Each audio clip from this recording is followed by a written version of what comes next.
অসম সাহিত্য সভাত এটাৰ পিছত এটা বিতৰ্কই লগ নেৰা হৈছে। চন্দনা পাঠকৰ পান্থশালাৰ পিছত অসম সাহিত্য সভাই নতুনকৈ এক বিতৰ্কত সাঙুৰ খাই পৰিছে। সেয়া হৈছে ব্ৰাহ্মণ জনগোষ্ঠীক লৈ।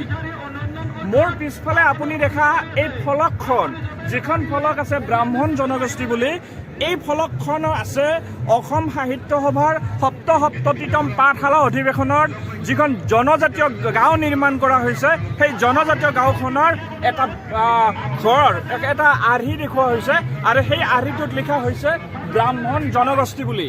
এতিয়া মোৰ প্ৰশ্ন, ব্ৰাহ্মণ কেতিয়াৰ পৰা জনগোষ্ঠী হ'ল? ভাৰতবৰ্ষৰ মহাভাৰতীয় ইতিহাসত ব্ৰাহ্মণ এক বৰ্ণ, ব্ৰাহ্মণ এক সম্প্ৰদায়। কোনে কি স্বাৰ্থত এই ব্ৰাহ্মণক জনগোষ্ঠী সজালে? এক সাংঘাতিক ধৰণৰ এয়া ষড়যন্ত্ৰ নেকি? অসম সাহিত্য সভাক বদনামী কৰাৰ, পাঠশালা অধিৱেশনক বদনামী কৰাৰ এয়া এক ষড়যন্ত্ৰ নেকি?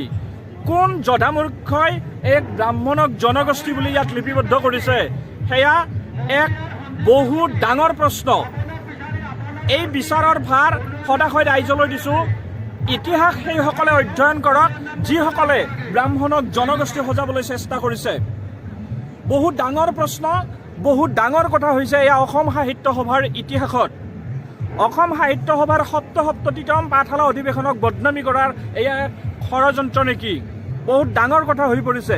কোনে কিহৰ ভিত্তিত ব্ৰাহ্মণক জনগোষ্ঠী সজাই জনজাতীয় গাঁৱৰ ভিতৰত অন্তৰ্ভুক্ত কৰিলে? মই এই ভিডিঅ'ৰ জৰিয়তে সমূহ ইতিহাসবিদলৈ আহ্বান জনাইছোঁ, যিসকল অভিজ্ঞ ব্যক্তি, যিসকলে অধ্যয়ন কৰি আছে, তেখেতসকললৈ মই অনুৰোধ জনাইছোঁ যে ব্ৰাহ্মণ কেতিয়াৰ পৰা জনগোষ্ঠী হ'ল আপোনালোকে কওক। অন্যথা ইয়াৰ সদুত্তৰ হয়তো ব্ৰাহ্মণে বিচাৰিব, কাৰণ ব্ৰাহ্মণ এটা সম্প্ৰদায়, ব্ৰাহ্মণ এটা বৰ্ণ।